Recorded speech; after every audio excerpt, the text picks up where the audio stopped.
individual sobre uno mismo y sobre una compañera, ¿recordás? Sí, eso le voy a preguntar a Maja porque es algo que ideó ella y no sé qué va a hacer con ese trabajo. Le vamos a preguntar. Yo por lo menos no he corregido ni puesto nota en nada de eso, ¿sí? Yo. Bueno, listo, vamos a estar grabando y vamos a compartir sangre entonces. Habíamos visto el martes, empezando a ver las generalidades de sangre, que correspondía al capítulo 16 de Silverton. Silverton se nos queda corto con el tema sangre para nuestro interés. Piensen ustedes que sangre es el principal objeto de estudio que nosotros tenemos a la hora de nuestro trabajo. Y él solo le dedica un capítulo 16. Pero sí hablamos de hematocrito, de hemograma, hablamos un poco de anemias, de policitemias, hablamos de la serie roja, hablamos de la serie blanca, hablamos de plaquetas, hablamos de médula, ¿sí? O sea que sentamos una muy buena base para poder desmenuzar la otra parte que vamos a ver hoy. Voy a hacer una aclaración al respecto. Ustedes van a ver que en lo que yo vaya diciendo, voy a ir nombrando valores normales, generales. Esos valores normales, como siempre decimos, están modificados de acuerdo al laboratorio, la metodología empleada, el grupo de pacientes que atienden, ¿sí? Por lo cual, si yo en fisio digo de 2 a 4 gramos por litro para el fibrinógeno, y después te van a su hospital y es de 1,5 a 4,5, bueno, sí, está bien, está válido, es para ese laboratorio, pero no es de 10, ¿se entiende? O sea, están ahí manejándose los números de costado, pero una cosa es 1,5 o 2 y otra cosa es 10, ¿sí? Por lo cual, nosotros somos como bastante abiertos a la hora de tomar examen, por ejemplo, decirte, che, ¿cuál es un valor normal de fibrinógeno? Y si vos me decís a franja 1,5, 2,5, 2, a 4, 4, 5, está bien, ¿entiendes? Porque estamos manejando una generalidad. ¿Dónde van a aplicar, dónde van a dar una vuelta de tuerca a esos valores? Y en análisis clínico, en la materia competente para todos esos estudios, ¿entiende? Pero sí, sabemos en fisio cuáles son los componentes normales de esta sangre que estamos estudiando. Aprovecho entonces también para preguntar, en análisis clínicos, ¿hemos empezado a ver algo de sangre como para saber en qué nos paramos? Sí, Muy poco, empezamos a Fede. ver poco y el miércoles, a partir del jueves que viene tenemos el práctico en la facu. Unos grupos primeros y el otro jueves los otros grupos. Claro, básicamente lo que vimos de sangre fue una introducción, funcionamientos y principalmente hizo mucho hincapié en lo que es factores, los 12, 13 factores y bueno, parte de hemostasia, los estudios, hasta ahí nomás llegan. Y automatización. Sí, en los prácticos presenciales creo que va a ser sobre hemostasia igual, pero vimos como todo medio así por arriba, la verdad. Sí, como muy general. Bueno, entonces vamos a ver qué podemos aportar desde acá. Es un poco mucha info, después va a estar subido por supuesto esta, esta clase grabada y el Power, y también no me olvido que les tengo que subir el apunte de sangre. Es un tema para tratar con detenimiento, no es difícil sangre, pero sí son como muchas cosas, muchos nombrecitos para acordarnos, ¿sí? Vamos a ver entonces qué es lo que nos sale. Estoy hablando como de bloques y voy a ir haciendo pausas para que ustedes pregunten, ¿sí? Perdón, esta no era la que quería compartir.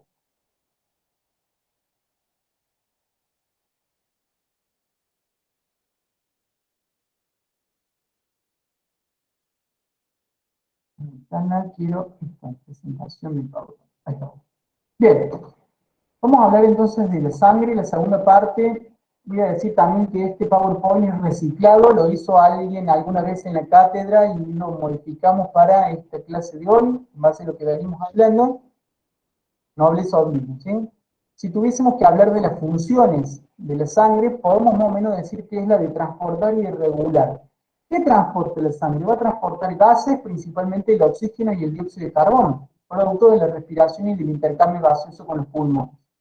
va a transportar nutrientes, todos aquellos que tomamos con la dieta y los alimentos que luego de pasar por el sistema digestivo vamos a absorber y demás. Vamos a encontrar que transporta catabolitos o productos del metabolismo de esos nutrientes y de metabolismos normales, funcionales del cuerpo. Va a transportar elementos de defensa como inmunoglobulinas, las células blancas. No se ve nada, perdón. ¿No se está viendo? Yo sí lo veo. No, Sí, sí, se ve. Sí, sí, Se se ve. ve. capaz tiene a alguien fijado, no sé quién lo dijo en el chat. Capaz, porque entonces sí se ve Yo encima. tampoco estoy viendo nada. Va a tener Si ponen la inmunoglobulinas. función de foco automático, les va a poner el power que está presentando Fede. A ver.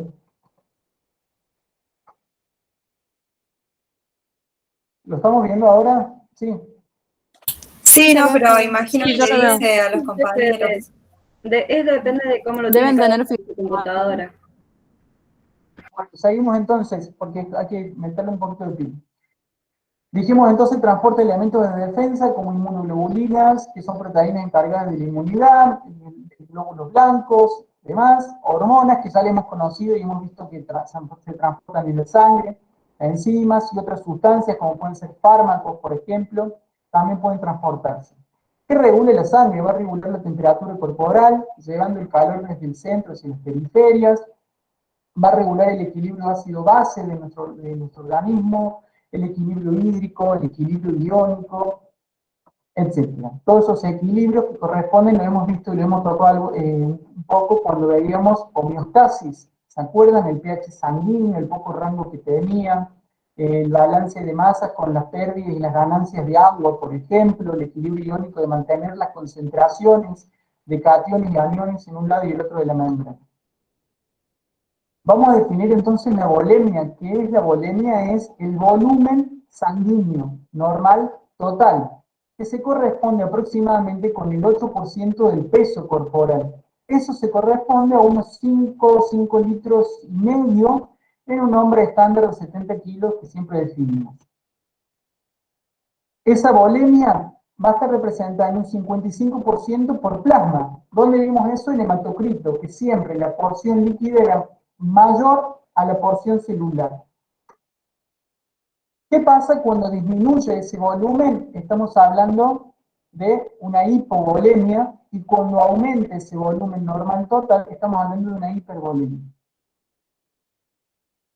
Ahora bien, este plasma sanguíneo, que se corresponde al 55% del volumen total, está constituido principalmente por agua, en un 92%. Luego tiene un 7% de proteínas y un 1% de otras moléculas, tanto orgánicas como inorgánicas, aminoácidos, vitaminas, lípidos, iones, gases, metabolitos, etc. Este volumen líquido de la sangre se corresponde al 5% del peso corporal. Es decir, en una persona estándar que siempre definimos, entre 3 y 3 litros y medio. ¿Sí? Ahora, una diferenciación en el laboratorio es que el plasma sanguíneo contiene fibrinógeno. El suero no contiene fibrinógeno. ¿Por qué? Porque el suero se entiende que la sangre ya está coagulada. Este fibrinógeno se activó y ahora es fibrina y coagula la sangre. Por ejemplo, esto es una pregunta de examen, tanto de análisis clínico como nosotros. ¿En qué se diferencia el plasma del suero? Bueno, en que el plasma sanguíneo contiene fibrinógeno.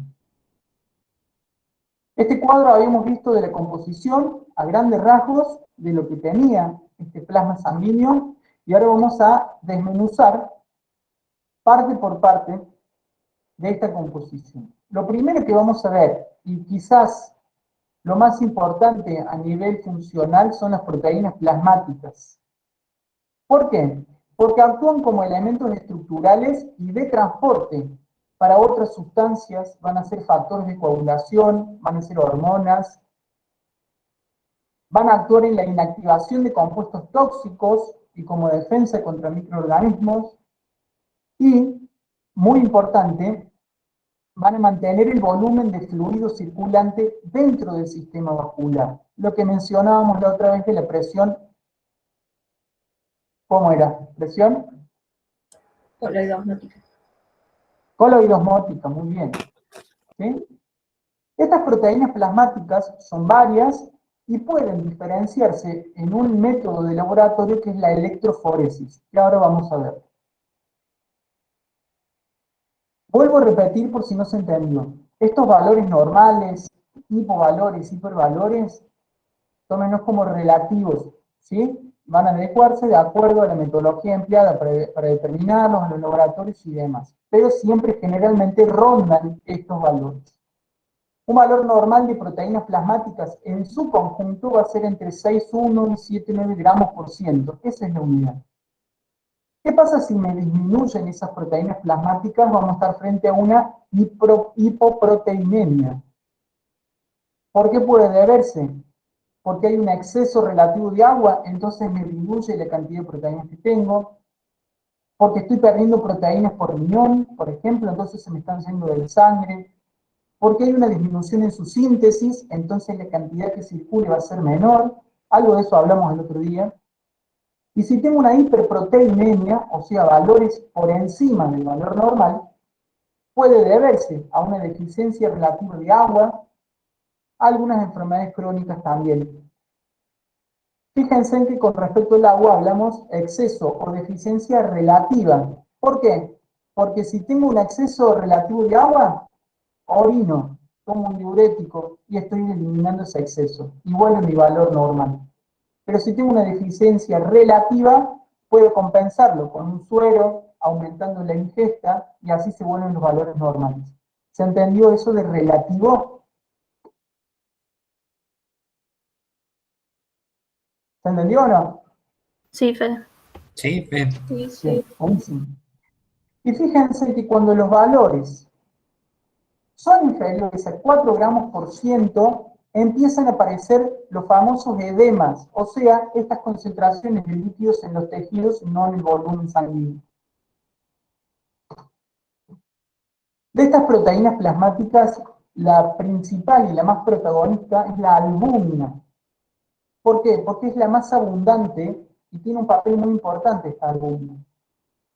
Va a ser el vehículo en donde se transportan gran cantidad de sustancias que son insolubles en agua. Entonces, al conjugarse con la albúmina, pueden circular tranquilamente en el torrente sanguíneo. Y es el principal aporte a la presión coloidosmótica.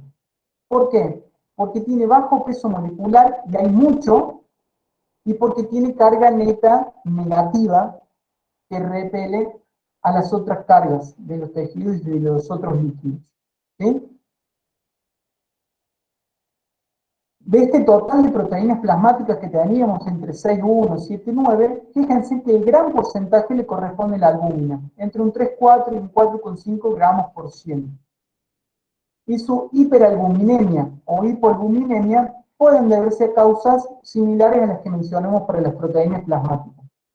Exceso relativo de agua, pérdida excesiva de esa albúmina por riñón cuando no debería salir por riñón, disminución en su síntesis en el hígado y demás.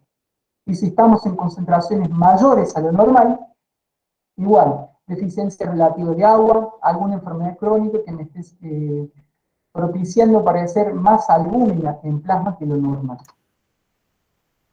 ¿Hasta ahí vamos bien? Entonces, proteínas plasmáticas totales, y ahora empezamos a ver fracciones de esas totales. La más grande es la albúmina. Luego siguen las globulinas. ¿Por qué globulinas? Porque su conjugación es globular, es una maraña de cadenas de aminoácidos. Y tenemos las alfa-globulinas y las beta-globulinas, ambas sintetizadas en el hígado. Y tenemos las gamma-globulinas, que son sintetizadas en linfocitos B y en células plasmáticas. Estas gamma-globulinas son las que mencionábamos al principio cuando tenían funciones de inmunidad. Veamos parte por parte. Estas alfa-globulinas constituyen el 14% de estas globulinas y aumentan cuando hay daño tisular activo, o sea, inflamación, golpes, traumatismos, neoplasias, y las podemos dividir en alfa-1, antitripsina, que va a aumentar en las reacciones inflamatorias, o la alfa 2, ceruloplasmina, que va a transportar cobre. ¿Sí? Las beta-globulinas constituyen el 13% de las proteínas plasmáticas. Son proteínas, son enzimas, son hormonas, y tienen algunas funciones que ya conocemos. Por ejemplo, la transferrina, que transportaba el hierro, transferrina, transporte. De inhibición, la angiostatina, por ejemplo, para inhibir la angiogénesis, o sea, nuevos vasos sanguíneos. O en la hemostasia, el plasminógeno, que actúa en el sistema fibrinolítico. Las hemos ido nombrando un poco, esas beta-globulinas. Y estas gamma-globulinas están relacionadas con la inmunidad humoral, por lo que se denomina las inmunoglobulinas. También las debemos haber conocido de antes, inmunoglobulinas.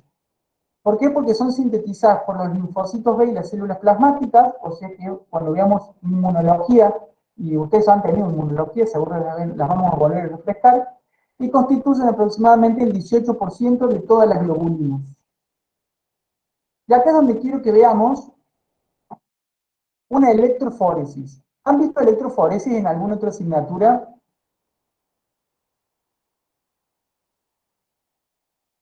Abren el micrófono y hablen, porque como yo estoy presentando no puedo ver el chat. En biología la vimos, profe. Bien. Sí, biología, profe, sí. Bien. Recordemos rápidamente entonces qué era la electroforesis. Era una cuba, ¿sí?, en donde hay un medio, y yo en esa cuba, entregándole una corriente eléctrica, voy a hacer que migren distintas fracciones de acuerdo a sus cargas eléctricas y también a sus pesos, ¿no es cierto? Hay de muchos tipos. Esta cuba tiene una placa de gel. Generalmente para la electroforesis de proteínas se usan las placas de acetato, ¿sí? Entonces, ¿qué voy a ver? Cuando yo siembro una muestra de plasma sanguíneo en esa tirita, yo voy a hacer correr la electricidad y las distintas fracciones de estas proteínas totales van a migrar. Entonces, a la izquierda, estas rayitas azules, tengo una corrida electroforética hecha de las fracciones de las proteínas totales. Fíjense, como yo les decía recién, las albúminas constituyen la gran parte de esas proteínas totales porque tienen una franja bien gruesa, bien oscura, porque hay muchas.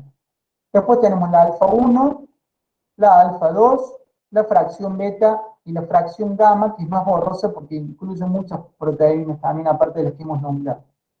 Y gráficamente tenemos un proteinograma, una correa electroforética de proteínas normales, debería estar representado así, con un pico de albúmina, que es mucha cantidad de albúmina, y las otras distintas fracciones, ¿sí?, representan.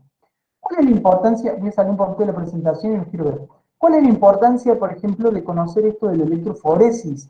Porque al médico le va a indicar mucha información. Por ejemplo, si estoy con un problema hepático en donde no estoy sintetizando albúmina, claramente la fracción de la albúmina va a ser más delgada, más clara, el pico va a ser más chato, ¿no es cierto? Si tuviésemos, por ejemplo, algún tipo de tumoración, veríamos estos picos de las otras fracciones más elevados que, por ejemplo, la albúmina, ¿verdad? Porque, bueno, algunas de estas otras globulinas, como veíamos, se acuerdan una mayor cantidad o menor cantidad de acuerdo a lo que esté pasando. En algunas neoplasias se aumentan otras fracciones que no es la albúmina. Entonces eso da un buen pantallazo clínicamente de a ver qué es lo que está pasando. Por supuesto que esto se corresponde y se correlaciona con otros análisis de laboratorio. Hay muy pocos análisis que por sí solos nos pueden dar una respuesta clara. Seguramente, un momento, seguramente con esta electroforesis se pidieron otros análisis que se correlacionan y se complementan unos con otros para poder dar un diagnóstico, ¿sí? Sí, Florencia. La electroforesis, ¿es un estudio que se hace como rutinario o lo hacen por pedido únicamente? No, no es tan rutinario. Aparte, aprovechamos para esto. Esto de la placa, la cuba y demás, ya es como, por decirlo, más manual. Hoy, al estar todo tan automatizado, ya es como más factible medir cuantitativamente las fracciones, por así decirlo, que es el proteinograma. Pero está bueno que lo conozcamos porque si algún día nos toca trabajar en X lugar donde no disponemos de esta aparatología, seguramente que vamos a tener que hacer esta corrida con esta cuba y con todo lo demás. No es rutinario, no es que todos los pacientes que vengan vamos a tener un proteinograma así, ¿no? Cuando hay sospecha de daño hepático, por ejemplo, de alguna neoplasia, ¿se entiende? Ahí miramos cómo están distribuidas estas proteínas totales y que hagan el diagnóstico de lo que estamos buscando. ¿Sí? Profe, Gracias, profe. De nada. Sí.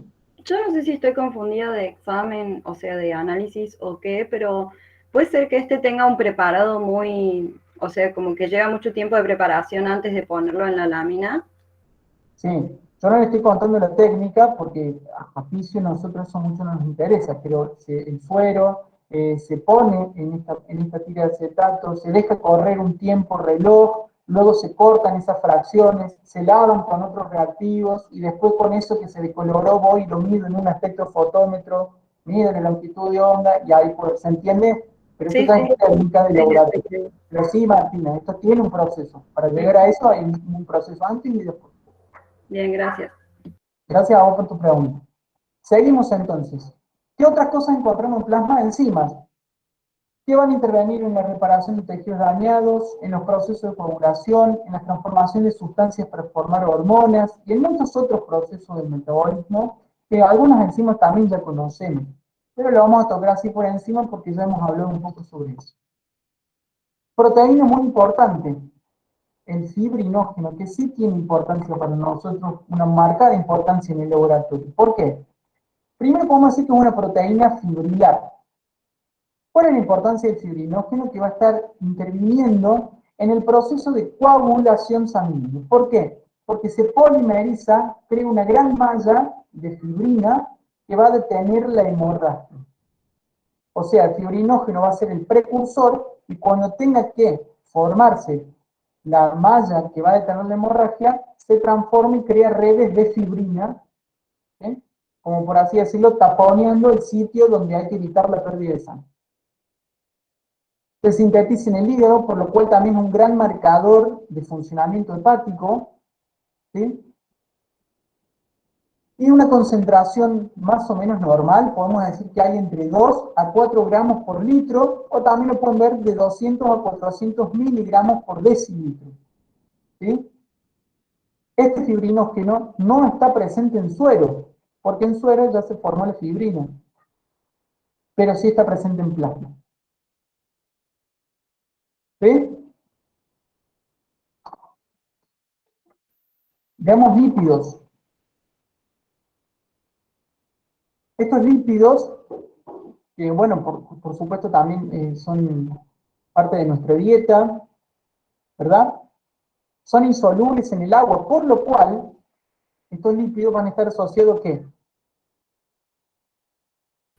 A proteínas. Proteínas. Muy bien, es lo que acabamos de ver. Como son insolubles en el agua de la sangre, va a estar asociado a proteínas para poder transportarse, absorberse y demás.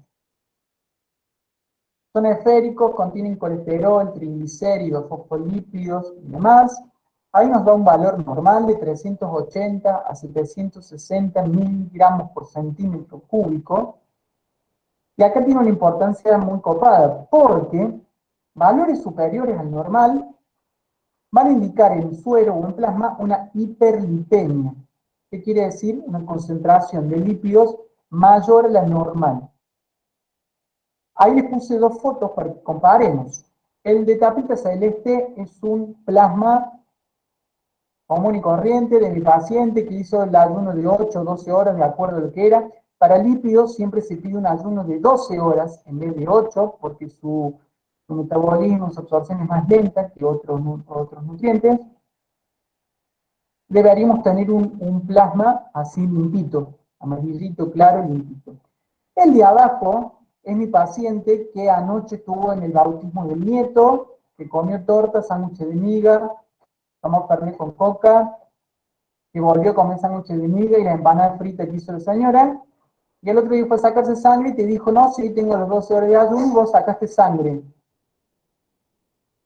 Centrifugaste y obtuviste eso. Me decís, señor, no hizo el ayuno de 12 horas. No, bueno, sí, mentí. ¿Se entiende? O puede ocurrir que el hombre sí tenga razón, es verdad, hizo los ayunos, pero esté teniendo un problema de metabolizar esos lípidos. Y aparezca este plasma, que también es lipémico, de aspecto lechoso, blanquecino. ¿Qué ocurre con estos sueros o plasmas lipémicos? Interfieren en muchísimas reacciones de laboratorio, por lo cual prácticamente es inviable trabajar con una muestra así. Yo le tengo que decir al paciente, venga otro día a sacarse sangre nuevamente, respete la dieta, y si ya vemos que es la segunda o tercera vez que le sacamos sangre, y es así, bueno, ya le podemos poner una nota al médico diciendo que observa un suero, un plasma muy lipémico y demás. Porque es verdad, es muy difícil trabajar con una muestra así, hay muchos medios que son ópticos, que son de espectrofotometría, se entiende, interfieren muchísimo. Fede, Sí. puede ser que ahora muchos equipos, muchos autoanalizadores aplican una corrección en ese tipo de métodos. Entonces tienen en cuenta un cero distinto, por lo que la medición se hace distinta, entonces corrige y pueden trabajar casi normalmente. La verdad que en eso estoy desactualizado, porque hace muchísimo que no veo un autoanalizador ni demás. Vos debes saber más que yo de eso. Así que si ustedes en su experiencia, ¿qué se dice? ¿Qué ven? En realidad como que corrigen solo, aplican el cero distinto, por más que hayamos hecho una calibración previa, digamos, y los ceros están puestos correctos, o casi correctos, cuando encuentra cualquier turbidez de ese tipo, corrige solo el aparato, directamente aplica la medición, el nivel de turbidez que tiene y listo, lo trabaja casi normal. Eso es un golazo. Sí, Eso, totalmente. de igual manera, no está mal tomar una nueva muestra por si acaso. Si tenés la posibilidad de poder recitar al paciente o tomar una nueva muestra, supongamos en el caso de que esté internado, es preferible tomar una nueva muestra. Gente que esté internada y que tiene una alimentación parenteral, ¿vieron esos sachets que parece que tienen un licuado? Bueno, o no pueden comer, no pueden nada, se les pone directamente intravenoso, se me fue la imagen, puse la otra diapositiva. Puede aparecer un plasma de esa forma, lo cual también es una complicación, porque no le puedo sacar la solución parenteral al paciente interno. Bueno, esto es un tema en el laboratorio. Pero a propósito se lo puse para que veamos lo que nos podemos encontrar. Seguimos entonces con estas lipoproteínas que solubilizan y transportan el colesterol por la sangre. Y ustedes habrán escuchado nombrar el colesterol bueno y el colesterol malo. Eso para la gente común. Nosotros, profesionales de la salud, vamos a hablar de HDL o de colesterol LDL, o si nos queremos hacer más picantes todavía, vamos a hablar de High Density Lipoprotein y vamos a hablar de Low Density Lipoprotein, porque somos re picantes hablando inglés. High Density Lipoprotein. Tiene alta densidad, como lo dice su nombre, y se lo considera el colesterol bueno. Ahí por eso entre comillas. Este capta el colesterol y lo va a transportar desde los tejidos al hígado. Pero ¿qué pasa con el LDL, el Low Density Lipoprotein? Como tiene baja densidad, se le considera el colesterol malo, ya que, ¿qué es lo que hace? Provoca esto en las arterias, los ateromas, las placas de colesterol que obstruyen el flujo normal sanguíneo en los vasos. Por eso, siempre dicen una dieta baja en colesterol, le da algunos otros factores, asuman incidencia para que se formen estas placas, ¿verdad? Que pueden ocurrir desde pequeños depósitos de colesterol hasta una obstrucción total, con el riesgo que eso implica, ¿verdad? Dejar un vaso sin irrigar, por lo cual dejo un área de tejido sin irrigar. Causante, por ejemplo, de los infartos, áreas del corazón sin irrigación sanguínea por una placa ateromatosa. Seguro lo han escuchado nombrar, no importa si en la facultad, pero en la generalidad, ¿no es cierto? Glúcidos, que también los conocemos. El más común de ellos es la glucosa, de la que siempre hablamos y la que va a estar en todos los RP, eso sí es rutinario. Sabemos que la glucosa es utilizada por las células para producir energía. Su valor normal es de 70 a 110 miligramos por decilitro. Y hoy en día está bastante cuestionado ese valor, porque hay laboratorios y hay centros médicos que con 100 miligramos por decilitro es como si el semáforo se pusiese en amarillo. Ya no estamos tan en verde, anda circulando en amarillo o prende baliza porque en algún momento se nos prende el auto. Y ya ahí empiezan con reducir alimentos, bla, bla, bla. Pero bueno, es un tema a discusión también. Pero que tengamos 70, 80, 90 miligramos por decilitro en ayuno está bastante aceptable. Un aumento de esta glucemia implica tener una hiperglucemia. La patología más relacionada a una hiperglucemia, ustedes ya le conocen, la diabetes mellitus. Y si tenemos una hipoglucemia, puede deberse a un exceso de insulina, por ejemplo, puede deberse a un ayuno prolongado. ¿Vieron? Cuando trabajan mucho, no desayunaste, comiste un criollo apenas, tomaste 2 mates amargos y después llega a las 6 de la tarde y viste, hay gente que se le baja, me siento mal, no sé qué, dale azúcar, dale azúcar. Sí, porque ocurre que al bajar la glucemia empiezan a aparecer estos síntomas, estos signos. Este valor está aplicado, por supuesto, a adultos. Un bebé neonato con una glucemia menor a 60 miligramos por decilitro está hipoglucémico muy mucho. Y ahí nomás le dan la mamadera al bebé para que se le eleve la glucemia, por ejemplo. ¿Sí? Hasta acá vamos bien. Todas estas cosas que yo estoy nombrando podemos encontrar en el plasma. De hecho, vamos a encontrarlo en el plasma. ¿Sí? Sí, Luciana. Profe, justo relacionado a las últimas dos cosas que estamos, perdón, lo que estábamos viendo, tanto lípidos como en este caso ahora glucosa, nos ha pasado, como decías vos, las indicaciones de darle 12 horas al paciente para la parte lipídica, y nos ha pasado de pacientes con diabetes fuera de control, o sea, que están por ahí medicados, mal medicados, o que hacen todo mal, básicamente, que se nos llegan, le pedimos las 12 horas de ayuno, y llegan a la puerta del laboratorio y se nos empiezan a descomponer ahí en la puerta, se nos entran a caer todos, y todos empezamos a gritar y a correr. Entonces, bueno, estábamos charlando justamente qué hacer en esos casos, o sea, qué recomendar en esos casos. Obviamente hablado con el bioquímico, ¿no?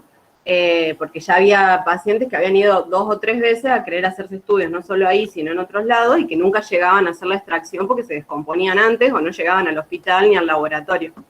Entonces, te quería preguntar cuál sería tu idea o tu recomendación en un caso así, porque sabemos que necesitamos las 12 horas de ayuno, sí o sí, para la parte lipídica, pero a su vez estas personas no llegan.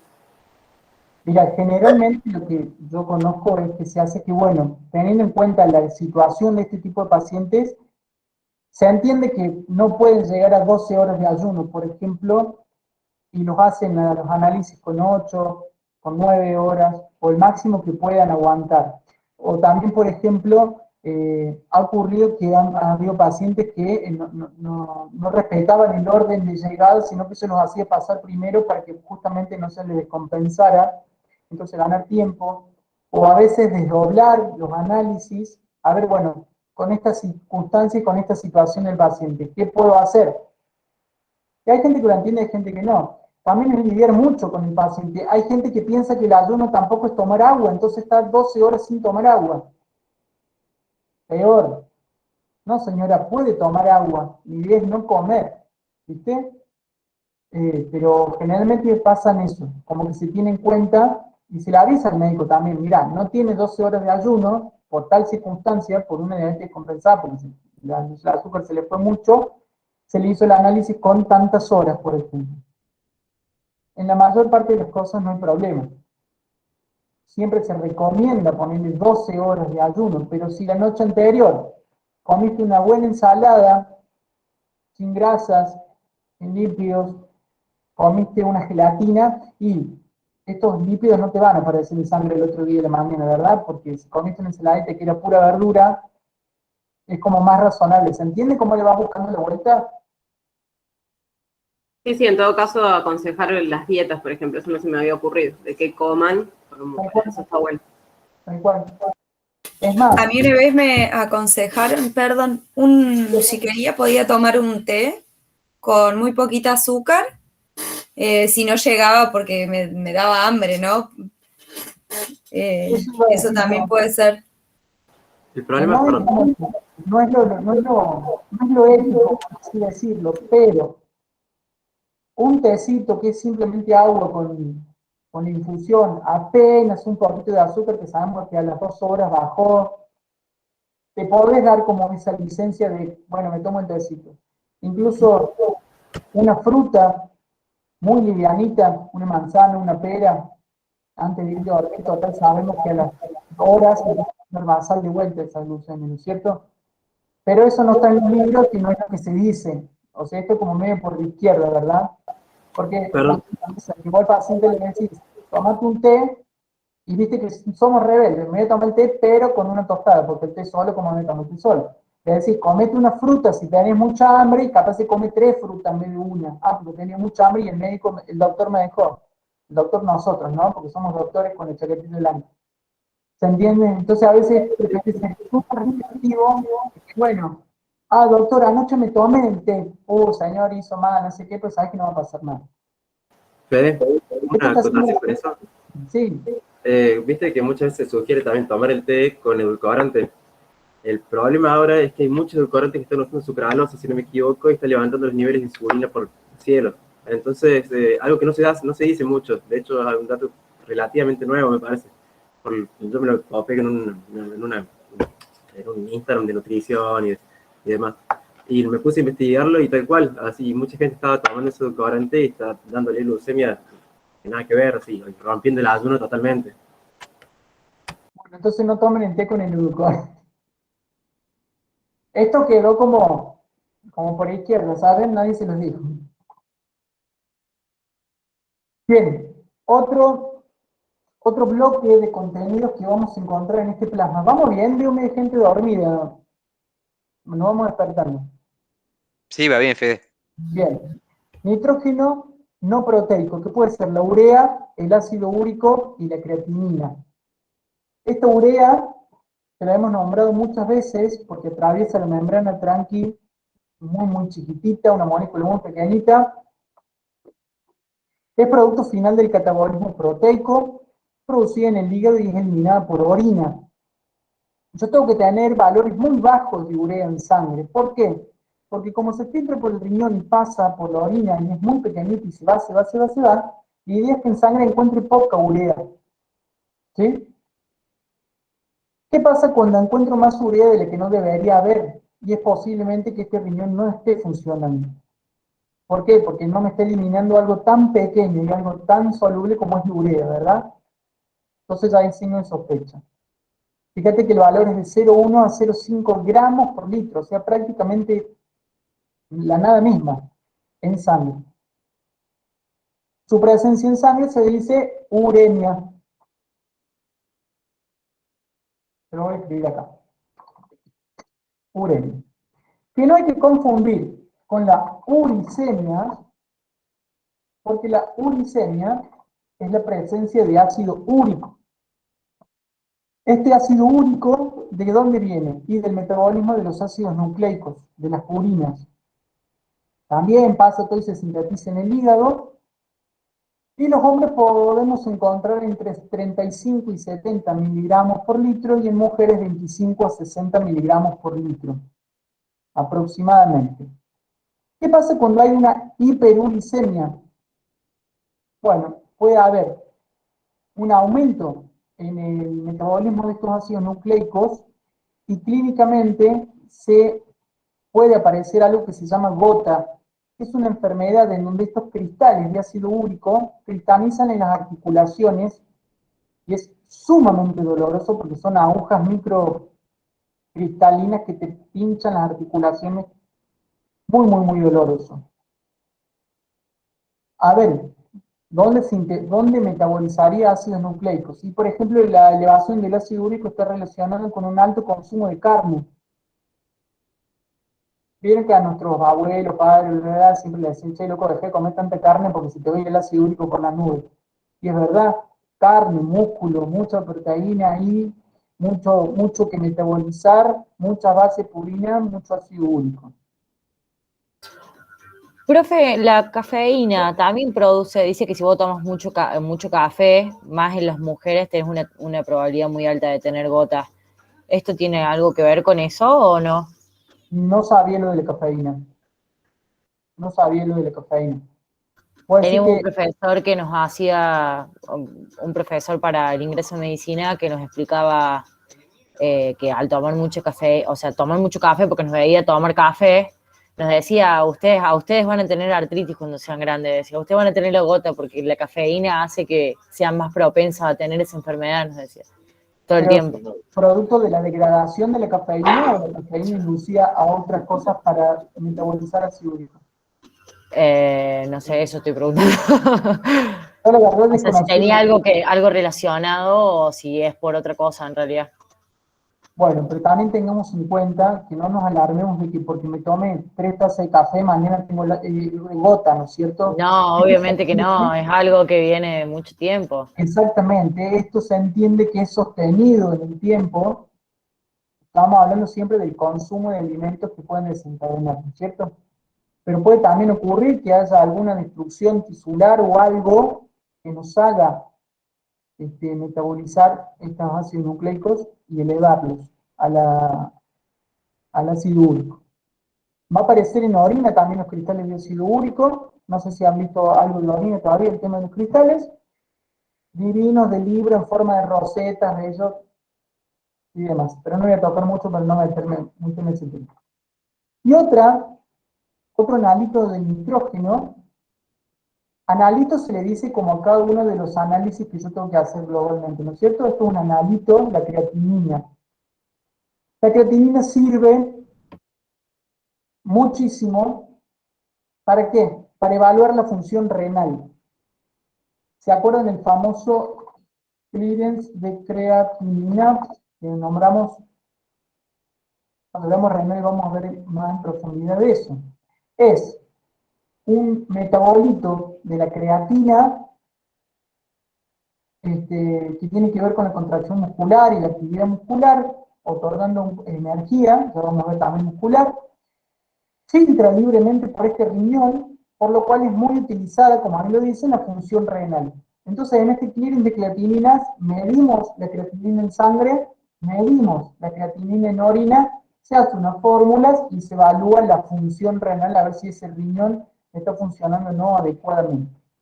Por lo cual, en sangre, nosotros deberíamos encontrar en los hombres entre 0,9 y 1,4 miligramos por decilitro. También un porcentaje muy bajo porque en teoría se me está yendo todo por riñón. Y en mujeres entre 0,8 y 1,2 miligramos por decilitro. Por lo cual, si yo encuentro que yo, Federico, me hago análisis, tengo 3,5 miligramos por decilitro, ¿qué pensarían ustedes? Que hay un problema en el riñón. renal en los...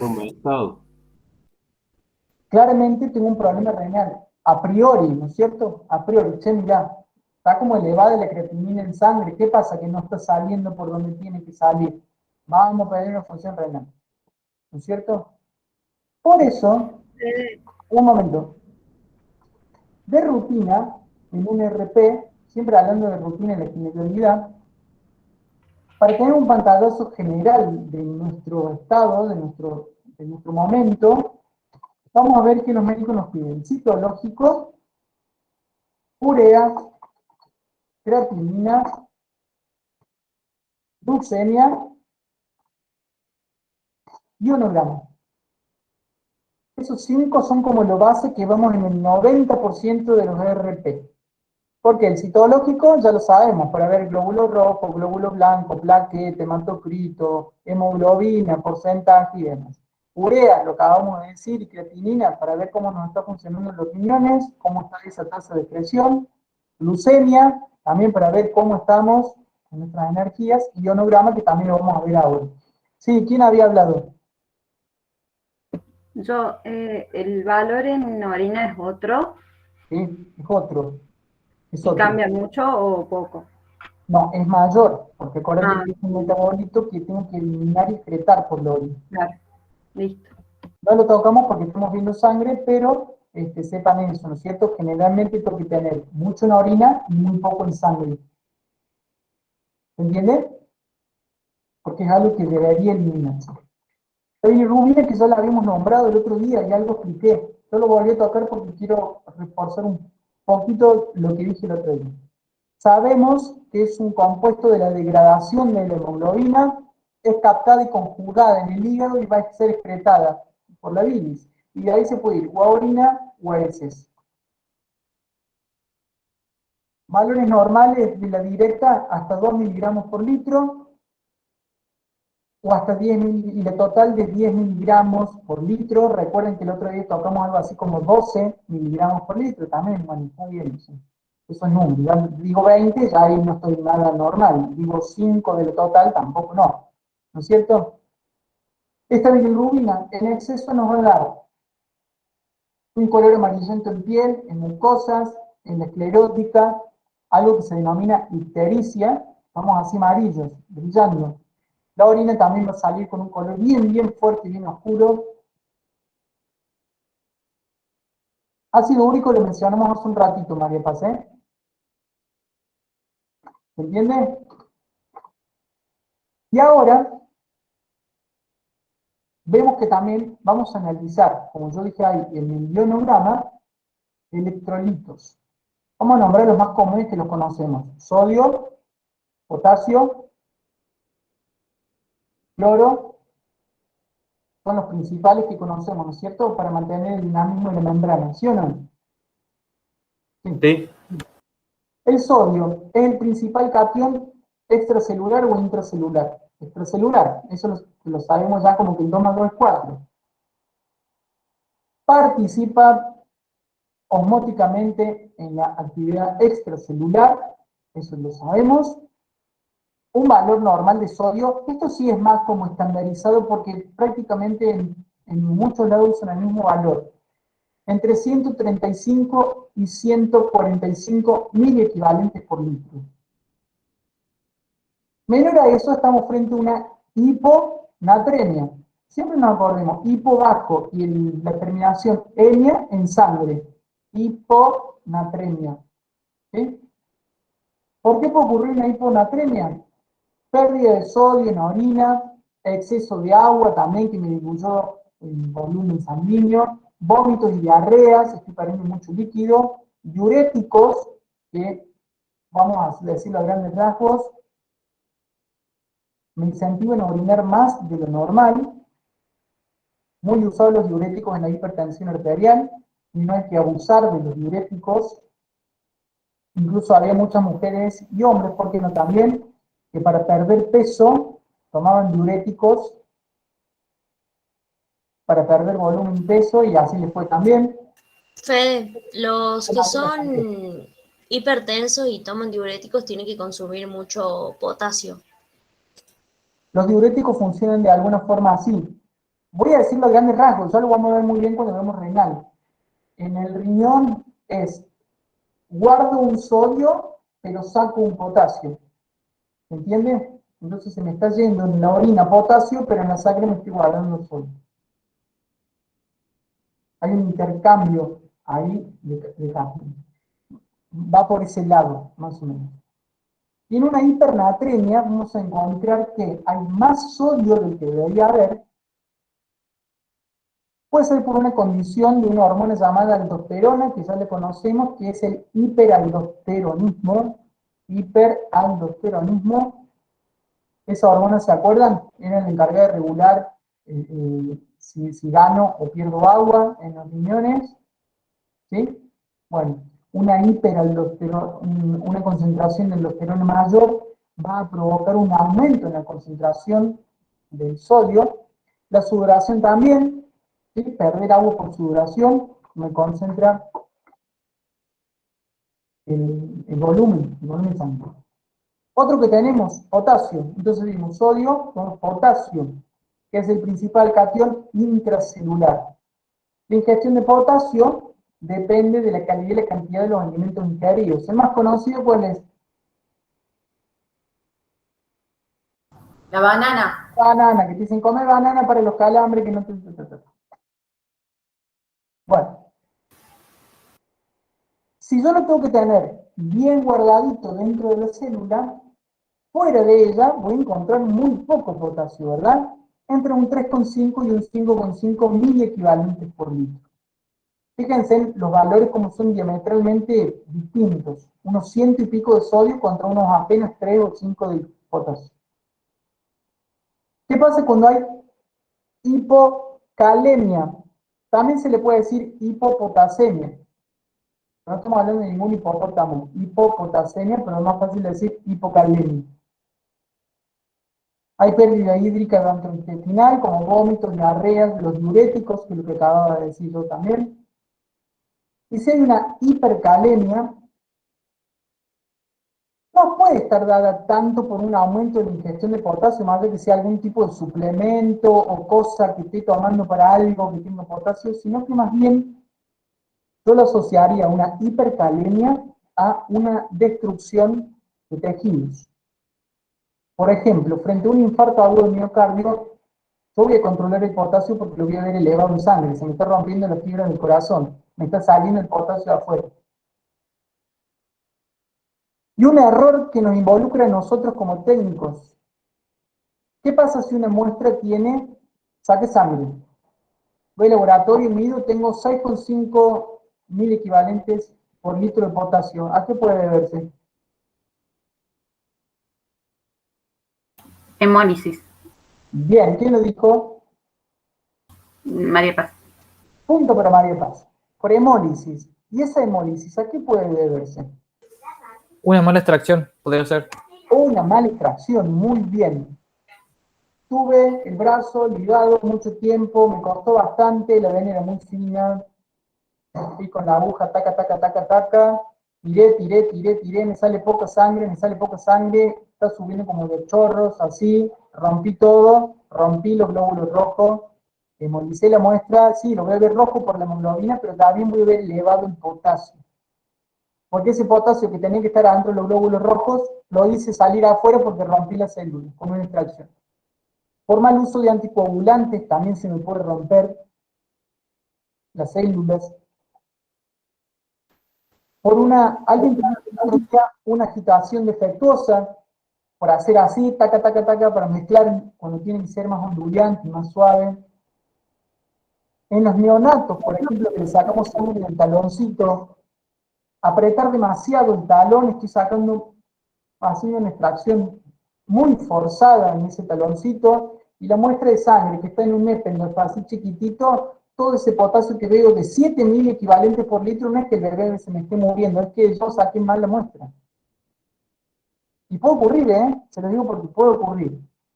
Con todo eso lo que implica tener que volver al neo, tener que volver a decirle al neonatólogo, che, mira, tengo que volver a sacarle sangre al bebé, cuando el bebé en la incubadora es como realmente un tesorito en una urna de cristal. No es, bueno, voy y le saco de vuelta al bebé. ¿Se entiende? Por eso, esto en paréntesis, se lo digo para que ya lo vayan sabiendo. A veces el taloncito del bebé, y aparte que es verdad, la enfermera te matan, anda a mancharle la sábana con una gotita de sangre, con todo lo que implica cambiar una sábana en una incubadora. Pero el bebé, por ejemplo... No solo eso, yo como madre te mato. O sea, que le tengas que volver a pinchar el talón. Por suerte las madres están poquito tiempo en la vida, entonces va cuando no está. A veces agarran, miren lo que hacen, muy artesanal, pero sirve. Dato que no está en los libros. Agarras un guante, lo cargas con agua tibia, haces un globo, como una bombucha, y esa agüita tibia se le posa en el taloncito del bebé. ¿Está interesante la llamada de Gabriel? Sí, yo creo que también es la técnica de la extracción, porque es como en medio de hacer un masaje en el pie del bebé y llevar la sangre hacia el talón. Tal cual. Ahí, bueno, yo hice las prácticas en la maternidad provincial hace un tiempo, y habían bebés que quedaban con el piecito y el talón morado, porque muchos pensaban que era apretar nada más, y no es apretar, sino hacer un masaje llevando la sangre al talón para que salga. Tal cual, no es apretar el talón, es simplemente voy como forzando en circulación, ¿sí? Ayudando que esa gotita caiga, muy suave, porque no necesito que se me coagule, necesito que no romper estos glóbulos rojos, necesito tener una buena muestra, ¿verdad? Y además estoy trabajando con valores muy chiquitos. Yo en un bebé neonato que su volemia es de 900 mililitros de sangre. No le puedo sacar 10 mililitros con la sangre, la jeringa, porque eso a él le representa un volumen muy grande de sangre sacar. ¿Se entiende? Bueno, todas esas cosas las van aprendiendo en la práctica y cuando estén trabajando. ¿A qué voy con esto? Que hay que ser muy cuidadoso en la extracción sanguínea. Sobre todo para esto, por ejemplo. ¿Se entiende? Bien. Fede, Sí. y si no hay hemólisis en la extracción, puede haber un montón de causas, digamos, de hipercalemia, por ejemplo. Sí, no solo los glóbulos rojos, o sea, puede haber destrucción de otro tipo de tejidos y ese potasio está circulando en sangre y es lo que yo estoy detectando. Lo primero que se piensa... Digo, qué sé yo, en la insuficiencia renal, hay hipercalemia, generalmente fallecen de eso los pacientes con insuficiencia renal que no es tratada. ¿Sí? Hay muchos medicamentos también que propician la hipercalemia. Esto de los electrolitos es como muy sensible también para tratar y analizar en el laboratorio. Bien, sí hay. Sí, sí, es verdad. Otro que tenemos es el cloro, que es el principal anión extracelular, que acompaña siempre el sodio. Una consulta, Fe. Dame un segundo, Guille. Este cloro va a estar alto también en consonancia con este sodio, un poco menos, ¿sí? Entre 95 y 105 miliequivalentes por litro. Y ahí tenemos las causas por las cuales podría haber una hipocloremia o una hipercloremia, ¿verdad?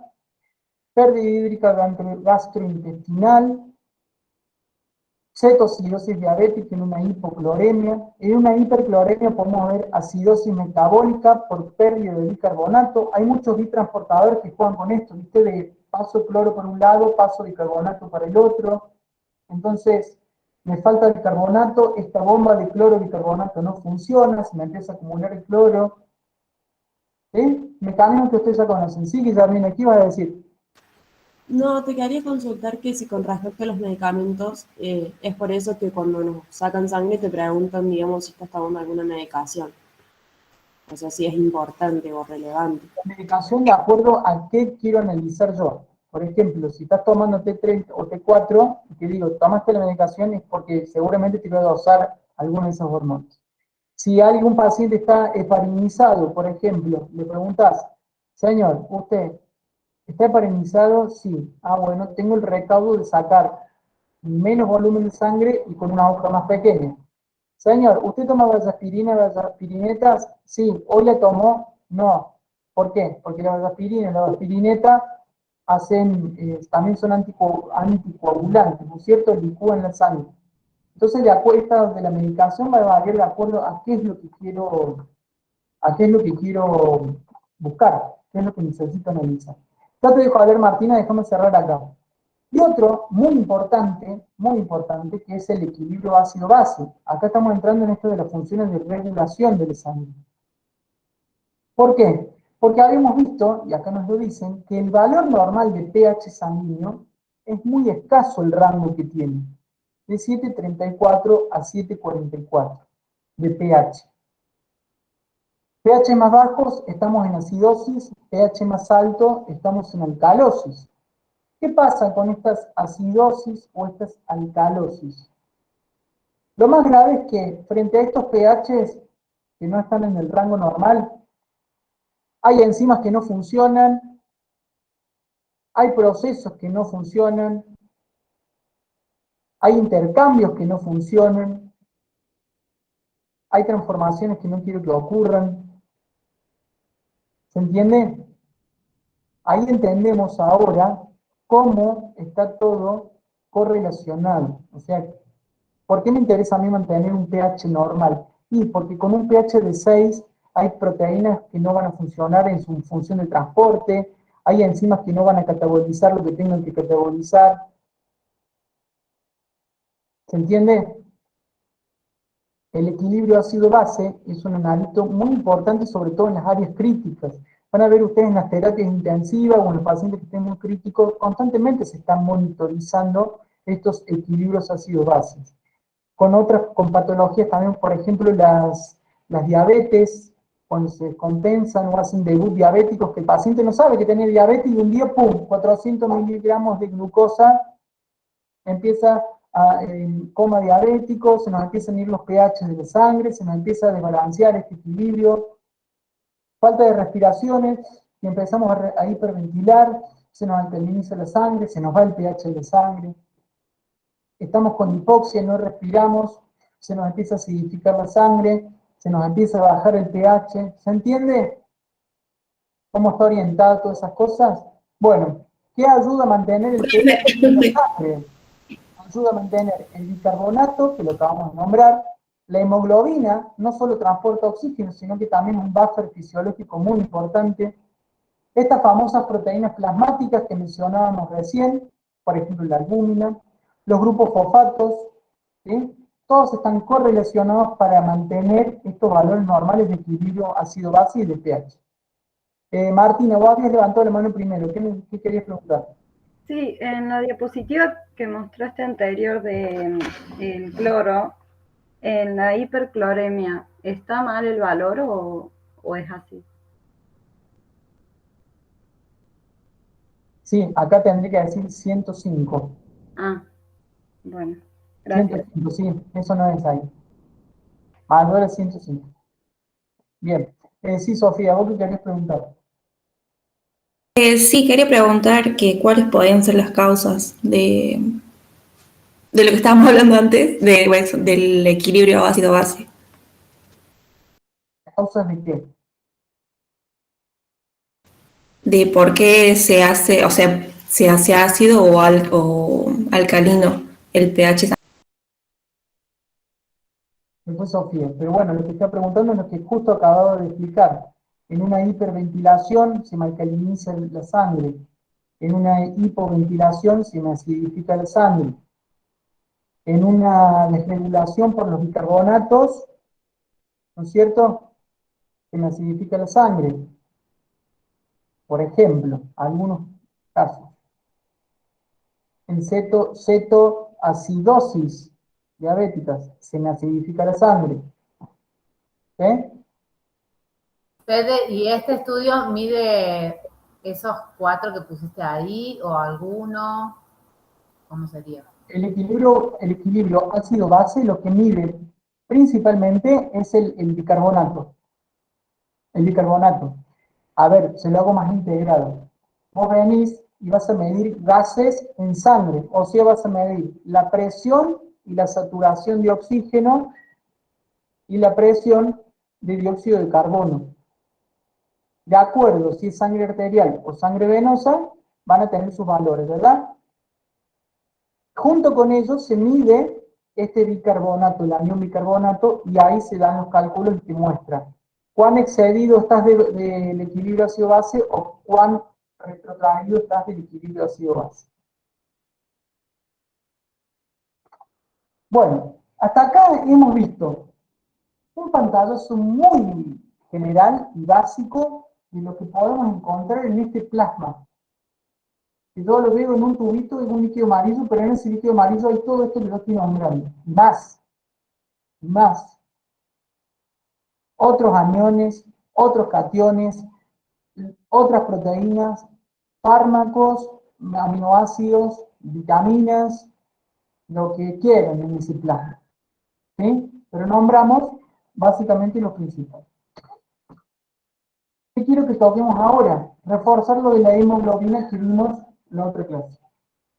Habíamos dicho que la hemoglobina era una proteína que estaba formada por grupos hemo y la parte globina. ¿Se acuerdan? Hemo, globina. Este grupo hemo tenía el cation de hierro 2+, como era ferroso o férrico si es 2+. Férrico. Ferroso. Ah, ferroso. Ferroso. Menor estado de oxidación, ferroso. Esta hemoglobina tiene la capacidad de unirse reversiblemente a los gases respiratorios, por ejemplo el oxígeno, para transportarlos desde los pulmones hacia los tejidos y desde los tejidos hacia los pulmones al dióxido de carbono. Habíamos dicho que los valores normales podían ser entre 14 y 16 gramos por decilitro en hombres, 13 a 15 gramos por decilitro en mujeres, ¿verdad? Bueno, eso ya lo habíamos dicho. Ahora, entremos un poquito más en detalle. Este grupo hemo es una ferroprotoporfirina. Son 4 núcleos pirroles y ese átomo de hierro 2 más es la fracción invariable de la hemoglobina y se va a encargar de transportar el oxígeno, justamente con este hierro unido al oxígeno. Y la globina, que es la fracción variable, va a transportar a este dióxido de carbono y es la que interviene en este equilibrio ácido-base, como mencionábamos recién, que la hemoglobina también servía como buffer a este equilibrio ácido-base. Ahora bien, si esta hemoglobina está unida al oxígeno, hablamos de oxihemoglobina. Si está unida al dióxido de carbono, hablamos de carbaminohemoglobina. Ambos procesos reversibles. ¿Por qué reversibles? Porque tiene que hacer el intercambio gaseoso. Me lleva oxígeno y toma dióxido, ¿no es cierto? ¿A dónde se nos complica? Cuando se une irreversiblemente al monóxido de carbono, que es la carboxihemoglobina, y de ahí la gravedad de intoxicación por monóxido de carbono. Una unión irreversible, o sea, que la hemoglobina que se me unió a ese monóxido no me lo va a soltar. Y si no me lo va a soltar, no me va a captar el oxígeno que necesito transportar, ¿verdad? Sin transporte de oxígeno, ¿qué pasa? No estoy nutriendo a las células que lo necesiten y ahí viene, de acuerdo al grado de intoxicación, el grado de gravedad. Hipoxia. De hipoxia. Claro. Muchos días de internación hasta la muerte. ¿Qué pasa en estos casos? Vamos a ver gente con un color de piel. Fíjate la rareza del monóxido un poco rosado. Gente que no reacciona, porque claro, está tan hipóxico ese cerebro que está ahí, que me voy, que no me voy, que me voy, que no me voy. Yo no sé si les conté a ustedes, fue el año pasado, una vez recibimos 2 chicas que eran de la India, que habían venido a hacer un intercambio acá en Córdoba. Claro, imagínate la India, país tropical, todo el tiempo calor, llegó acá julio, hacía 1 grado, las chicas prendieron los calefactores del hostel donde estaban, al palo, ni idea de los cuidados que hay que tener, se intoxicaron con monóxido de carbono. Grave, grave. Tuvieron 2 semanas internadas y grave. Cuando digo grave, no reaccionar a nada. Por supuesto, después de a poco fueron saliendo, ¿sí? Pero es la característica de este envenenamiento por monóxido de carbono.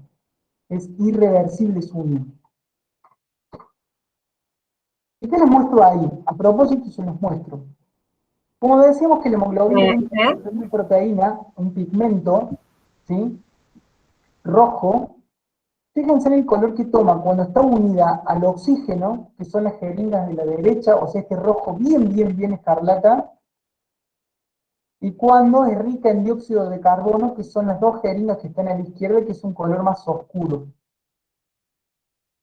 Ahí vos tenés un indicio de que estas 3 jeringas son muestras de sangre, arterial o venosa. Arterial. Arterial, rica en oxígeno. Y estas 2, de aquí a la izquierda, Venosa. ¿verdad? Bueno, nada, es simplemente una imagen para que veamos que es muy notorio el color. Por eso cuando a vos te mandan a sacar sangre arterial y levantás el émbolo, si ves que sale así y no le entraste a la arteria, le entraste a la vena seguramente. Seguramente, digo, no sé, capaz que estaba hipóxico y realmente no tiene este color porque tiene poco oxígeno disponible. Otra precaución, si voy a sacar sangre y el paciente está con bigotera, o sea, con oxígeno, se lo tiene que retirar previamente unos 5 minutos antes por lo menos, para yo poder determinar realmente cómo está captando el oxígeno atmosférico, no este aporte extra de oxígeno. No me va a dar una presión de oxígeno. sumamente alta y no es por otra cosa que no sea por esta presión que le está manteniendo oxígeno en los narices. ¿Sí? Sí, María Paz.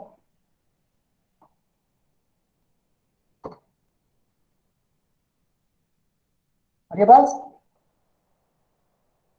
Sí, perdón.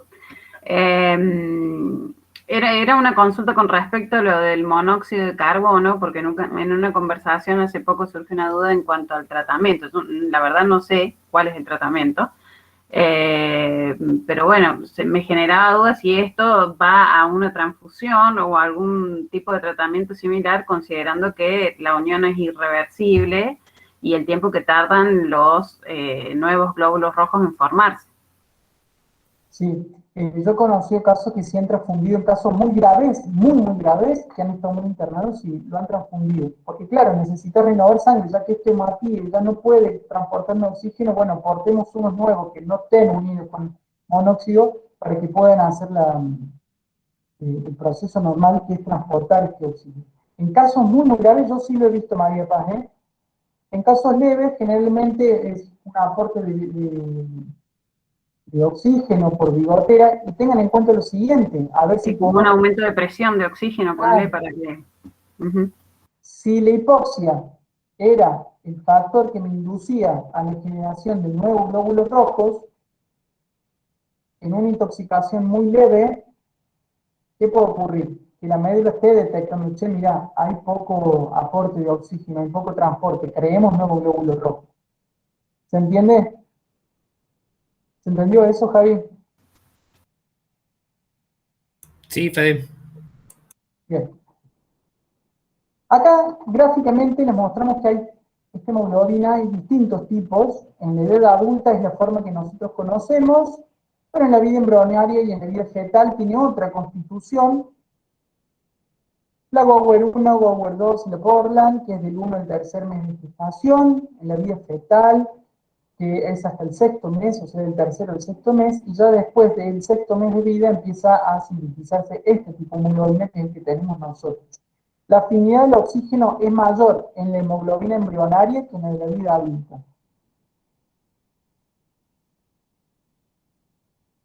Y bueno, ahí les pusimos las cadenas que conforman esa hemoglobina, 2 alfa y 2 gamma para la fetal, 2 alfa y 2 beta para la vida adulta, ¿sí? Eso sí lo conocemos, ¿sí? Y también se puede diferenciarse por electroforesis, esto que le mencionábamos recién, hacer correr por un medio, por un soporte, proteínas a través de una corriente eléctrica que vayan migrando y diferenciándolas. Ahora bien, ¿se acuerdan que después de los 120 días de vida útil de este glóbulo rojo, venía el proceso normal fisiológico que es la hemocatéresis? La hacía el sistema retículo endotelial de hígado y médula ósea, el vaso principalmente también. Y acá está ampliado un poquito lo que yo les decía el otro día. Seguramente que también lo van a ver en análisis clínico cuando vean química clínica, el fragmento de química clínica del materia. Porque pasa algo interesante como que va y viene de varias veces de distintos lados y hasta decidir hacia dónde se va este hemoglobina. Esta hemoglobina se empieza fraccionando en el hígado para transformarse en verde globina, en donde la globina se recicla y el hierro 2 más se almacena. ¿En dónde se almacenaba? ¿Se acuerdan la proteína? ¿Transferrina es? Transferrina es la que lo transporta y la que lo almacena. Ferritina. Ferritina. Bien. La parte que no es reciclada es la que va a ser metabolizada y excretada, ¿no es cierto? Esta verde globina va a pasar a llamarse biliverdina, que con un aporte de hidrógenos se va a transformar en bilirrubina indirecta. La bilirrubina indirecta. ¿Qué? Conjugada con ácido glucurónico en el hígado, va a pasar a ser la bilirrubina directa, que ahora es soluble en agua y puede pasar a los intestinos. De acá, esta directa va a pasar a la bilis. Y una fracción puede volver a absorberse desde los intestinos hacia la sangre para ser excretada por orina. En este intestino, por las bacterias de la flora normal de los intestinos, se transforman en urobilinógeno y estercobilinógeno, pigmentos, precursores de pigmentos. Cuando se oxidan con el oxígeno del aire, se transforman en los pigmentos finales que son la urobilina y la estercobilina. Urobilina, que le da el color amarillo a la orina, normal, y estercobilina, que le da el color característico de las heces, marrón. Este ciclo, que va y viene del intestino, sale a la bilis, una fracción puede volver a meterse y demás, es algo que se llama, seguramente ya lo van a conocer en más profundidad, ciclo entero hepático. Ciclo entero hepático, entero de los intestinos, hepático del hígado, ¿no es cierto? Esto de que sale y entra y vuelve a entrar al hígado para conjugarse, salir a los intestinos, ir a bilis, absorber de vuelta un poco, sale por orina, el dato que ando buscando conmigo. Y demás. Bueno, ampliamos entonces un poco más el proceso de hemocatéresis. Para ir finalizando, ampliamos un poco el tema de la hemólisis. ¿Qué es la hemólisis? Es la destrucción prematura o no fisiológica, si se quiere, de los eritrocitos. ¿Por qué? Porque no va a ocurrir en el vaso donde está ocurriendo la hemocatéresis. Puede darse tanto in vivo, o sea, en la persona, como in vitro, o sea, en nuestro tubo de ensayo y en nuestros análisis. ¿Qué puede causar hemólisis? Distintas osmolaridades, radiaciones, ultrasonidos, factores mecánicos, la extracción dificultosa, el agitar el tubo de más, ¿sí? Temperatura también, factores químicos como venenos, solventes orgánicos, distintas drogas, fármacos muy potentes y muy fuertes. También pueden ser parásitos, ¿no es cierto? Anticuerpos, microorganismos. Un ejemplo de anticuerpo fue cuando se produce la incompatibilidad entre madre y feto, madre y bebé, en los grupos sanguíneos. Los anticuerpos de la madre destruyen los eritrocitos del bebé. Ahí tenemos, por ejemplo, un ejemplo de hemólisis por anticuerpos. Esto ocurre, por ejemplo, en una persona con hemólisis in vivo. Esa hemólisis, esa hemoglobina resultó en bilirrubina, pigmentos. Aumenta la bilirrubina indirecta porque pasó por el hígado. Vemos, mirá, perdón, porque todavía no pasó por el hígado. Y aparte porque es causa de la hemólisis. Un ojo histérico, así se denomina la característica de la persona. Histericia, vernos amarillos. Si hay hemólisis, que es un rompimiento no normal, no fisiológico, seguramente va a estar acompañado de anemia. De acuerdo a la gravedad del caso, ¿verdad? Si hay rompimiento, y acá pensemos juntos, si hay rompimiento del glóbulo rojo, lo que esté dentro del glóbulo rojo va a salir a circulación, ¿verdad? Entonces, ¿cómo sería el potasio que encontraremos en esa muestra de sangre? Elevado. No se va a incrementar el aumento, la concentración de potasio. Bien. ¿Qué pasa con la hemoglobina? No solo que se está metabolizando, sino que además empieza a aparecer en orina, algo que no debería ocurrir porque la hemoglobina está dentro de una célula, no circulando. Es tanta que sí, es verdad, una parte se está metabolizando, pero hay otra que se nos escapa por orina, y la podés ver en orina, lo cual indica un signo no muy lindo, ¿verdad? O no debería haber. Y aumenta la LDH, que es la lactato deshidrogenasa, que es una enzima que está en todos los tejidos, interviene en la producción de energía y demás. Pero bueno, sepan lo que la LDH también es otro análisis que puedo dosar en laboratorio. Generalmente cuando hay este tipo de problemas, viene acompañado. ¿No es cierto? Citológico completo, hemoglobina, LDH. ionograma para evaluar a ver este grado de hemólisis que hay. Causas de una hemólisis in vivo, o sea, en la persona. Habíamos dicho fármacos, parásitos, anticuerpos, radiaciones, intoxicaciones, venenos, picaduras de serpientes que tienen estos venenos que son hemolíticos. ¿Entiende? Y la hemólisis in vitro, ahí vemos a la izquierda un plasma normal, bueno, esto en realidad es suero, un suero normal, ¿sí? Y a la derecha que vemos, uno que está hemolítico. Todo eso rojo es producto de la hemoglobina que está dando vuelta ahí suelta en ese suero que no debería estar. Tendría que estar adentro del glóbulo rojo, ¿verdad? También interfiere con muchos análisis, muchas lecturas de las determinaciones. Una característica de la hemoglobinuria, ¿qué les da el nombre hemoglobinuria? Hemoglobina en orina. Hemoglobina en orina. Piensen esto, ¿eh? Así después cuando vayan a análisis clínico lo responden, ah, mira qué bien este chico. ¿Qué es la hemoglobina? Una proteína, ¿verdad? Bueno. Yo debo encontrar proteínas en orina, como dijimos recién. ¿Cómo, Fede? No se escuchó, profe. No. ¿Proteínas en orina? No. Se entrecorta. Normalmente no. Hay unas pequeñas trazas en orina. Sí, traza, muy bien lo dijiste, pero en la generalidad no debería aparecer. Al menos que veas glóbulos rojos en la orina. Ahí es donde quería ir. Cuando vos en la orina vayas a medir proteínas, esta hemoglobinuria te puede crear un falso positivo para otras proteínas. ¿Se entiende?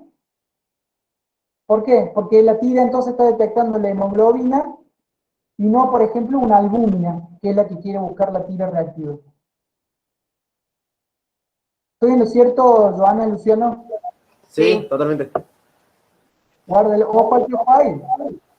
Entonces ahí se te abren los disparadores de pensar cosas y buscar otras vueltas a esto que vos estás haciendo. Ah, y este es lo último. Traemos dos análisis que hemos visto, que se los nombramos, pero no los vimos. Son muy sencillos, pero es para que veamos alguna prueba que se pueda hacer general con la sangre, después otro más específico. Uno de ellos es la BSG, o también BSE, o eritrosedimentación. ¿Qué hace la eritrosedimentación? Es una pipeta, no se carga con sangre, dice 100 milímetros. ¿Qué se evalúa? En una hora, hora reloj, eso se lo deja paradito y se ve la velocidad a la que se van sedimentando los glóbulos rojos en esa pipeta. ¿Sí? Un valor normal debería ser 12, 13 milímetros de sedimento. O sea que tendríamos que empezar a ver arriba en la pipetita el plasma, porque los glóbulos rojos se están bajando de la base, ¿verdad? Por la gravedad. ¿Qué pasa cuando está aumentado? Y cuando está aumentado decimos que ya no es 13, sino que es 15, 20, 25, 30, 40 milímetros, y ya vemos una franja de plasma importante, no apenas en la proteína.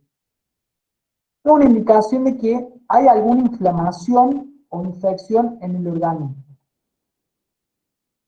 ¿Pero qué tiene la eritrosedimentación? Es general, no es específica de nada. ¿Entiende? Te dice si hay o no hay, pero no me dice qué, ni a dónde, ni cómo, ni cuándo. Profe, me perdí. Ahí repito. No es específica, digamos. No es específico de ningún cuadro. Es general. Claro, no es que va a determinar algo en particular. Pero nos está dando un indicio de que algo sucede, pero que no es específico. Exactamente. Nos está dando un indicio, un pantallazo de que puede haber inflamación, infección, un embarazo, pero eso es un indicio de que está ocurriendo eso, pero no nos dice la causa ni a dónde.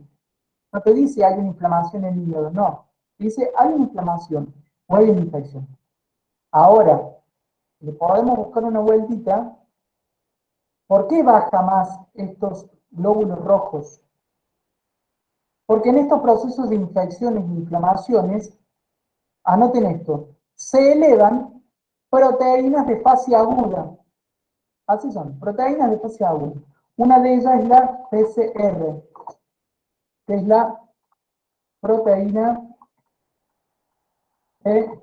reactiva. Si aumentan estas proteínas que tienen cargas negativas, repelen con mayor velocidad a estos glóbulos rojos. Entonces, nos hacen bajar más rápido. ¿Se entiende ahora por qué es indicativo de infección o inflamación? Hay inflamación, aumentan las proteínas de fase aguda. Si aumentan las proteínas de fase aguda, me repelen a mayor velocidad estos glóbulos rojos. Conclusión, me los hace sedimentar más rápido.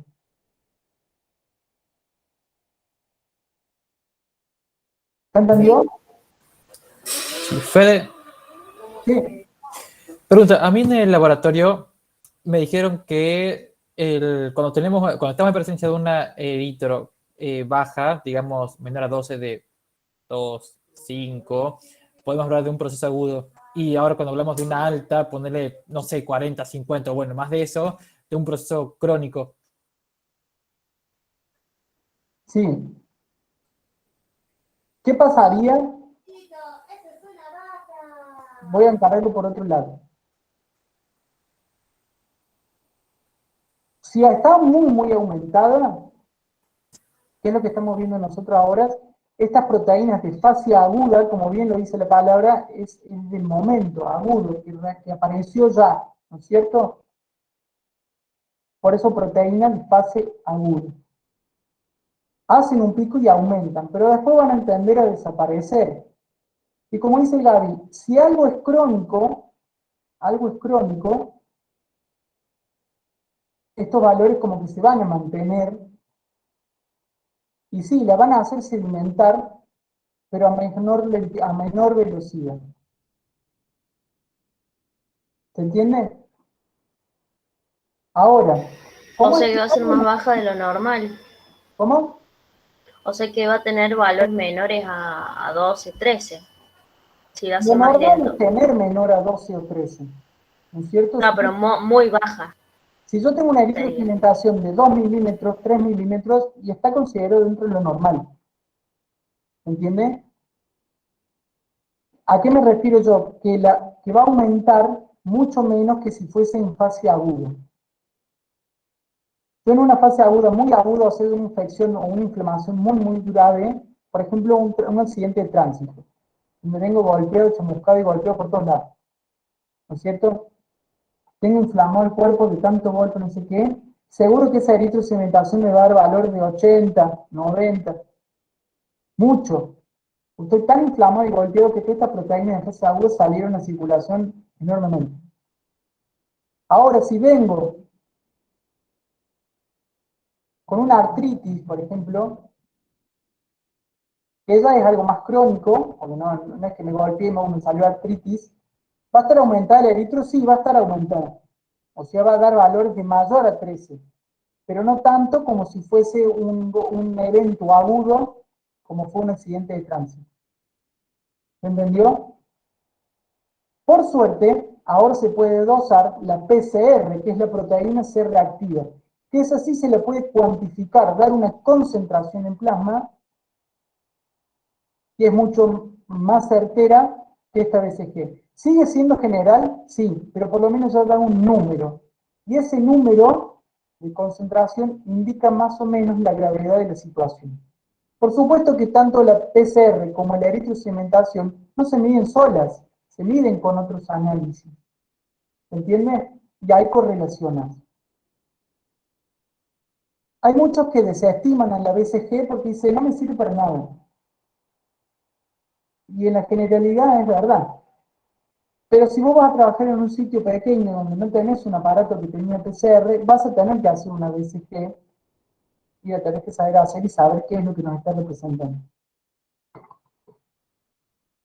Fede, ¿y puede ser que hay algunas patologías que cursan sin eritro alta?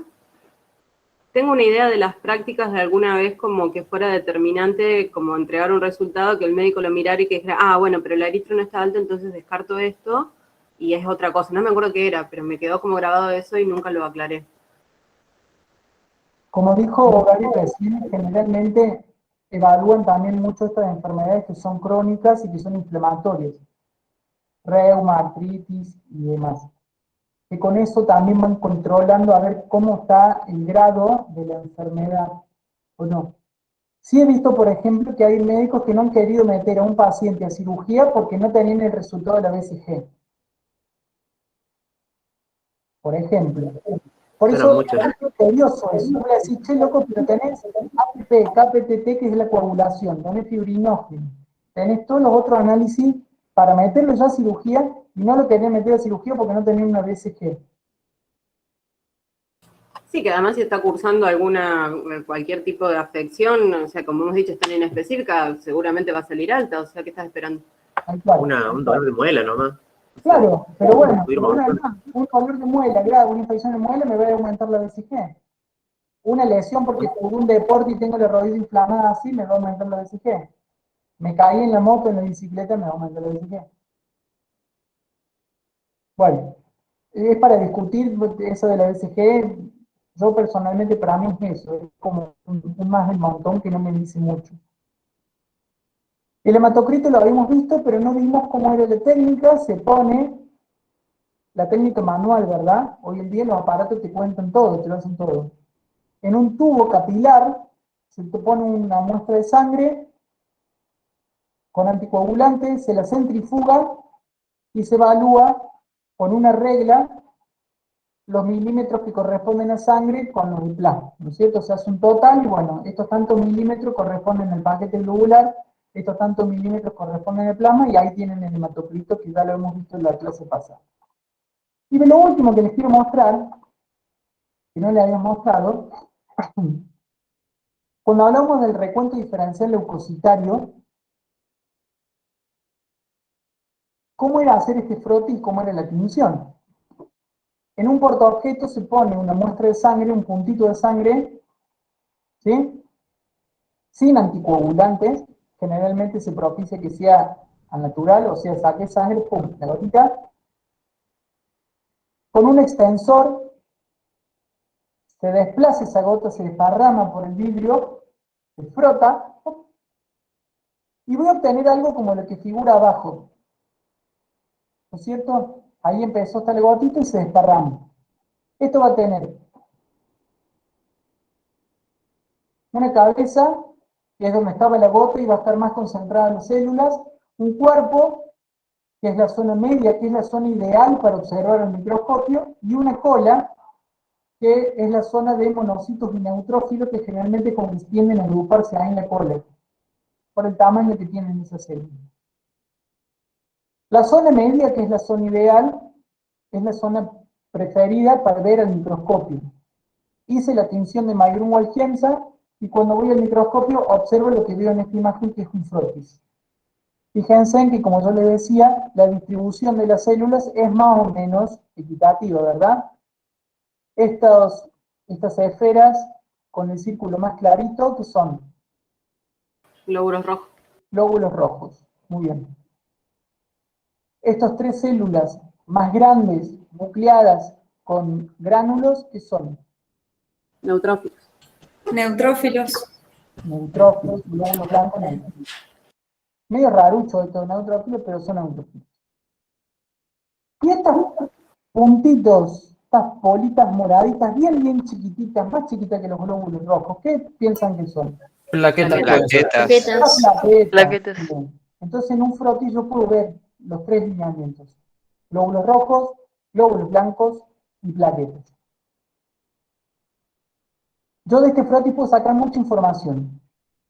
Puedo sacar los porcentajes del recuento diferencial, puedo hacer un conteo de plaquetas, más que un conteo de plaquetas, sí, lo que puedo hacer también ver el estado de las plaquetas, si están naturales, si están activadas. Si estaban activadas, recuerden que yo les dije que era porque ya habían detectado algún factor tisular que les hacía extenderse y activarse, ¿sí? Voy a ver estos glóbulos blancos, y acá también notamos lo siguiente, que claramente están en el menor número que los glóbulos rojos, que ocupan casi todo el campo que estamos viendo. Y acá también puedo sacar información acerca de los rojos, el tamaño, el color, si son hipocrómicos, hipercrómicos, normocrómicos, si son microcitos, si son normocitos, si su tamaño es mayor, o sea, excede el tamaño normal del glóbulo rojo. ¿Sí? Bueno, Fede, esto es lo que nos da una vista al microscopio de un frotting sangre. Fede, justo en esta imagen que estás mostrando, que justo son neutros, puede ser que el que está en el centro es un callado. ¿Se lo puede considerar?